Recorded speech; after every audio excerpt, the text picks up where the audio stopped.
Warning, K does not support or condone any of the practices mentioned in this video. Some men are born great. The rest of us have to work our asses off to squeeze every last drop out of our potential as men. So if you want to crush it, then follow my simple steps to not only become the best man on this planet, but any planet in the galaxy.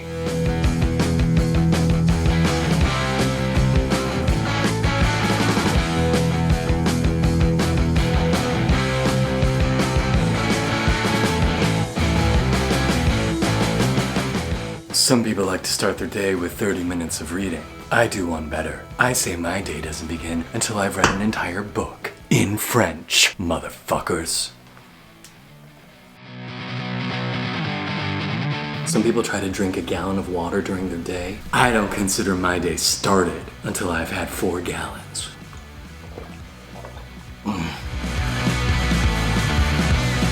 Some people think a 2 to 3 mile run is a good way to start their day. 2 to 3 miles is for pussies.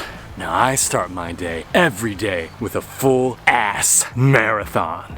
And if that's still too fucking easy for you, then do what I do. Pick up some random boulders you find on the side of the road and carry them with you while you go. I don't just meditate. I do extreme meditation every fucking day.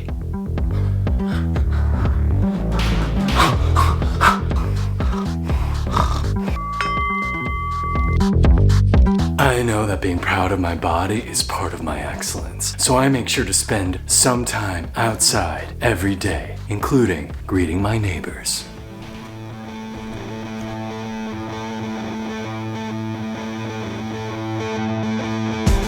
Some people take cold showers to boost their immune system. I do one better.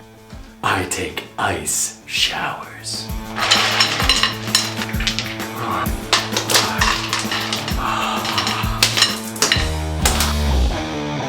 I know that a confident facial expression is one of the keys to winning in life, so I practice. I squint my eyes, I drop my eyebrows, I flare my nostrils, I clench my jaw, and I pull back my ears.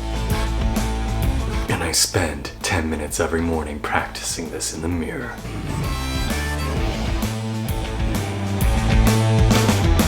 A confident man walks with swagger. So when I practice my walking, I pretend that I have a Christmas ham hanging between my legs.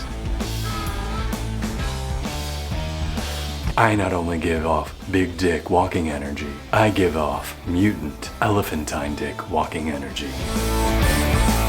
Some guys practice nofap to increase their awesomeness. And if you don't know what nofap is, I'm sorry for you. I personally haven't splooged in 37 years. And I'm only 34, which means I basically run on pure awesomeness.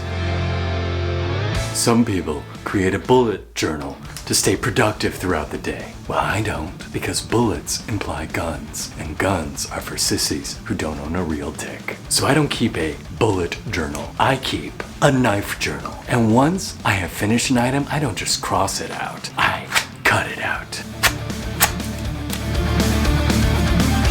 When I make eye contact with someone, it's not just an opportunity for me to connect with them. It's an opportunity for me to assert my dominance as the most alpha male they've ever met.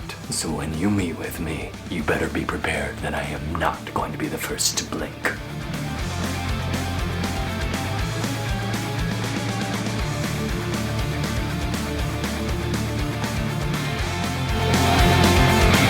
If you happen to be lucky enough to meet me in person and I shake your hand, a handshake is just not a form of greeting. It's a way for me to show how I am crushing life in the same way that I am crushing your poor bones. Intermittent fasting is one of the best ways to become a more amazing man. I take intermittent fasting one step further, and I just stopped eating. It's been 37 days since my last meal, not counting protein shakes, because protein isn't real calories. I survive off the life force of the nature around me. I am sure to absorb it on my daily walks during my non-lunch lunch break. Social media is a huge drain on my life force. So a truly confident man doesn't use social media except in 2 purposes. The first is to post pictures of cats.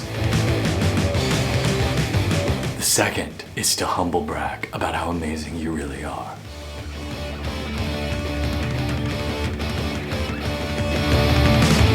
Research has showed the benefits of going upside down every day. I don't just go upside down. I stay upside down for a long ass time.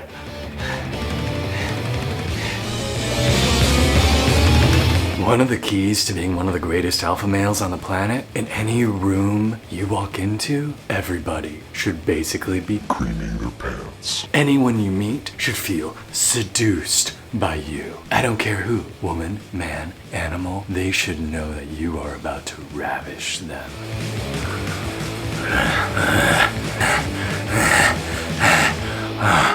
They should get pregnant just by looking at you. It might still be daylight out, but I know that my T levels are dependent on a good night's sleep, so I'm putting myself to bed.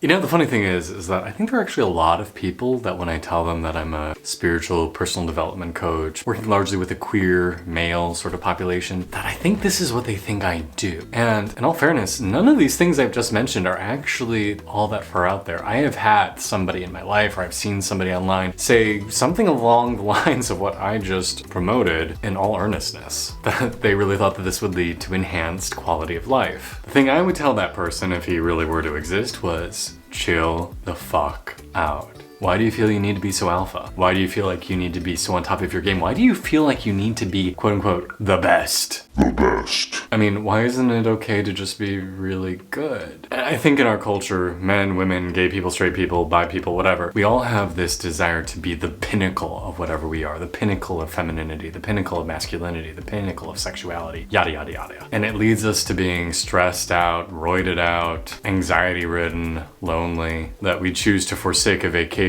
so we can stay and continue our gym routine. We forsake going out to dinner with friends because we can't blow our diet. We refrain from physical contact with someone we love because we don't want to look a certain way. We don't want to discredit our masculinity. We don't want to seem vulnerable. We don't want to seem emotional. And this makes us miserable, unhappy, and unwell. Because that guy ain't happy. That guy probably had a heart attack about 40 seconds after this video was completed. And I made this video in jest and parody, but there was a time in my life where this wasn't far from the truth. Where I would have done anything to become the pinnacle of what people wanted me to be. Whether that was a man, an actor, a friend, a yogi, didn't matter. And in the intervening years, the thing that I've come to learn is that being me is the best person I can be. And yes, I still go to the gym, and yes, I still take cold showers on occasion, but I've learned to relax into the joy of being really pretty good, but not needing to be the best. And so when I practice my meditation tonight, hopefully it won't be extreme meditation, and hopefully the next time I go for a run, it's not going to be with a very large rock on my shoulder. And the next time I want to do a headstand, I don't need to hold it for 2 hours. Because life is so much about loving where you are, doing your best to grow, but finding deep contentment in the space you're in. I'm Kay. I am an ecstatic life coach. That is a napping cat, and it is a pleasure to be here with you today. If you love the work I'm doing, feel free to support me through Patreon because I don't get paid via YouTube, and consider checking out my book, Journey to the Ecstatic Self. It's a pleasure making you smile a little bit today.